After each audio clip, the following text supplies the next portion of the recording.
Okay.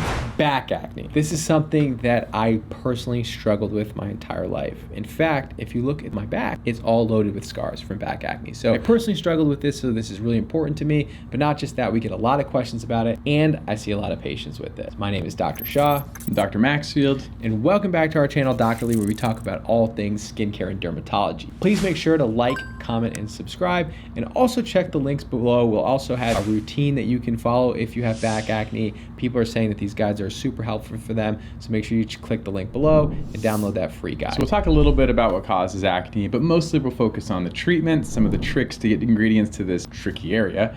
All things back acne, here we go. Here we go. Student loan repayment is back. Everyone is drowning in debt, and doctors are no exception, especially me. Which is why SoFi, our sponsor for today's video, is here to help you not only take control of your student debt, but allow you to focus on other life goals. SoFi is a mobile-first personal finance company that helps members borrow, bank, and invest. So sometimes it can be difficult to think about your future plans when you have student loan debt, bills, etc. And it's a trap to keep pushing off those student loan repayments forever and ever. Now the payments are back and interest is accruing, you're going to end up paying a lot more over the lifetime of that loan because of interest. And that's why you need a financial partner that can help you make taking the next step easy. So if I can help you refinance your student loans or save you thousands by lowering your interest rate. You can check your rates with no impact on your credit score. I did it myself. It took only 2 minutes, and the rate that I was offered was about 0.5% lower than my current rate, which doesn't sound like a lot, but on over $400,000 in student debt, it actually ends up being thousands over the lifetime of the loan. The application is fast, easy, and online. And if you have questions, like I always do, they have live customer support 7 days a week. And with competitive rates, no catch, and no early repayment penalties, in 2 minutes, SoFi can help you check your rate and get on the road to refinancing your student loans and allowing you to focus on your other goals in life. You can follow the link in the description or scan the QR code on the screen. Now, let's get into the video. So when it comes to back acne, it's similar to all forms of acne. It's under hormonal influence, clogged pores, bacteria buildup in your pores, increased oil production. So we're not going to touch too much on that. We're going to dive right into things that you can do to help prevent this, or just lifestyle changes that can be really helpful for you. Now, I found these to be personally helpful for me, but I will tell you that despite these lifestyle changes, you're not going to see 100% improvement in your acne. So one of the main things that you can do is actually just changing your bed sheets and your towels at least once a week. By washing these, those oils, those dead skin cells, the dirt, the debris, the bacteria aren't just sitting against your back all night or when you get out of the shower and you towel off. So doing those lifestyle changes make a huge difference. I mean, another thing, and it's just person dependent, actually sleeping with a shirt on kind of actually fills that same role. If you're someone who struggles with washing, changing sheets, bedding stuff, like that was me, wearing just a clean shirt to bed every night kind of negates that, because that goes in the washer every single night and it can make a big difference. Another lifestyle change that you can make is actually showering after you go to the gym or when you're playing outside and you're all sweaty.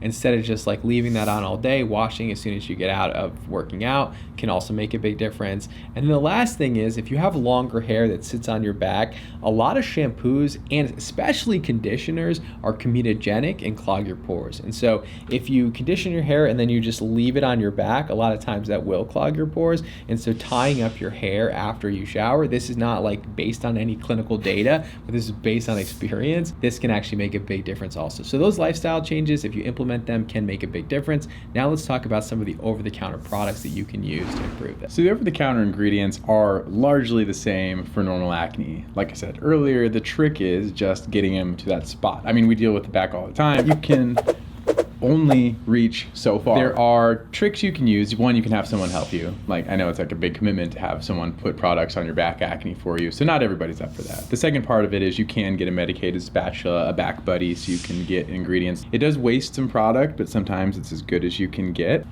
or you can find things in a spray vehicle. But we'll talk about specific products here too. Right, so I think the first thing and the easiest thing for my patients to do is just implement a cleanser that has anti-acne properties. This is almost universally the first step I start my patients on, and usually it's going to be benzoyl peroxide. I think it has the most efficacy of the products that are out there. So you're looking at anywhere from 4 to 10% benzoyl peroxide. 4% is probably equally as effective and less irritating. Panoxyl makes a 4% benzoyl peroxide cleanser, and CeraVe makes a 4% benzoyl peroxide cleanser. Find whatever one you like. use it. The other option is to use a salicylic acid-based cleanser. Salicylic acid at 2% has anti-acne benefits. Even at lower concentration has anti-acne benefits. I don't think it's as good as benzoyl peroxide, but it's usually a little bit more tolerable than benzoyl peroxide. The hero product here was Neutrogena for like ever. I don't know if you remember that like orange pump top bottle. It still is pretty effective, but it's fragrance, and I think that we've made a lot of advances in skincare since then, and so it's probably not the best product out there. CeraVe has a 2% acne control gel cleanser that's fragrance free. Both are going to have similar efficacy. Just find the one that you like. I actually don't like the smell of the Neutrogena one, even though it's the one that I used growing up. It just, maybe it reminds me of childhood, and kind of like that proactive smell bothers me. But if you don't use salicylic acid in a cleanser, which is actually a place where salicylic acid can shine, you can use it as a spray-on product. It makes it a lot easier to use. Different sent me one. It's a very nice, very easy step. Exactly. They're showing you. You just spray it on, and it really helps get an active ingredient onto an area that's hard to reach, and it covers most of that body surface area easily. Right, so you can use a salicylic acid spray. This is like a new invention over the past maybe 2 years, and it seems like every brand now has like a salicylic acid spray, so they were widely adopted. I know Bliss makes one, I know that Differin makes one, I know that Naturium has one, Sandra Lee MD, SLMD also has a salicylic acid spray. So whatever one that you find and you like, I mean, they all have salicylic acid. I think they're all fragrance free, so good by me. I think they're going to have the efficacy that you're looking for.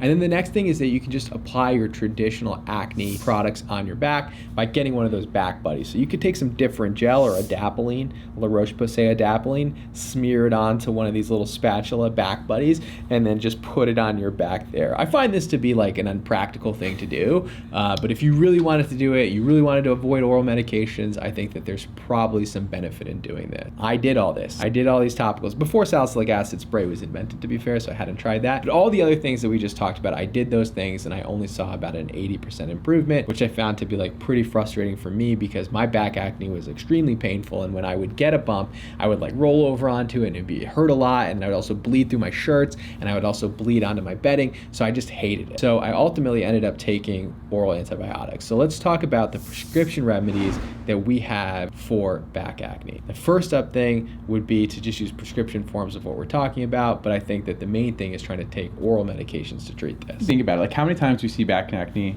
and how many times is it like deep scarring cystic acne? It's weird. I'm not sure about the data to back it up, but anecdotally it does seem like, perhaps due to the thickness of the back skin, because it can be thick skin, it does seem like the acne there can be more deep scarring cystic, which makes the oral medications certainly more effective at getting to that depth. The standard option would be, of course, oral antibiotics. It has to be used deliberately, judiciously, but it has a default purpose. Doxycycline is a prototypical antibiotic because of its ability to avoid bacterial resistance better than some others, and also its long-standing effectiveness at not only normal doses, but lower dose as well. It can be particularly helpful. The doxycycline is sort of the go-to. There's some newer antibiotics out there that you could try, Sarah, old minocycline. There's a lot of options out there that are quite effective for this, but usually in the tetracycline category, you're gonna see the most effect with it. Of course, if that doesn't work, what do you do? The next option would be isotretinoin, also known as Accutane. So if it's severe and scarring and it really bothers you, of course that's an option. That also has a myriad of side effects that you have to discuss with your dermatologist and lab monitoring, and you can't get pregnant. So all those kinds of things you need to consider if you're gonna go on Accutane. But if you really wanted to go for quote unquote cure, then that would be like another option for you. Yeah, which is a really exceptional thing. I mean, we don't probably state that enough, but a cure in medicine is actually uncommon. If you think about it, if you think about everything we usually talk about, whether it's photo aging, gray hairs, hypertension, scaling kidney disease, gastric, whatever. Usually we just try to mitigate things as we kind of get older, but this is one of the few instances where you can actually get rid of it forever. Not for everybody, but it is actually the majority of people. So to summarize a back routine, back acne. First thing I would do is I would make those lifestyle changes we mentioned. Second, I'd get a benzoyl peroxide cleanser, 4%. Third, I'd get a spray on salicylic acid product. I think that's the most practical. If you don't see improvement with those, I'd go see a dermatologist. I'd get prescribed something oral to improve those things, and then see how you do with that, and then take the next steps from there. We'll put all this below. You can follow this guide, check them off as you go day by day, make sure you're actually following the routine, and about 60 to 70% of my patients will see a massive improvement with just the over-the-counter option. But like all things, it takes consistency, but hopefully this guide gets you headed in the right direction and helps you take control of this difficult to control area. But that is all things back acne. We greatly appreciate you. Thank you all so much for tuning in. Please like, comment, and subscribe. We'll see see you in the next video. See you next time.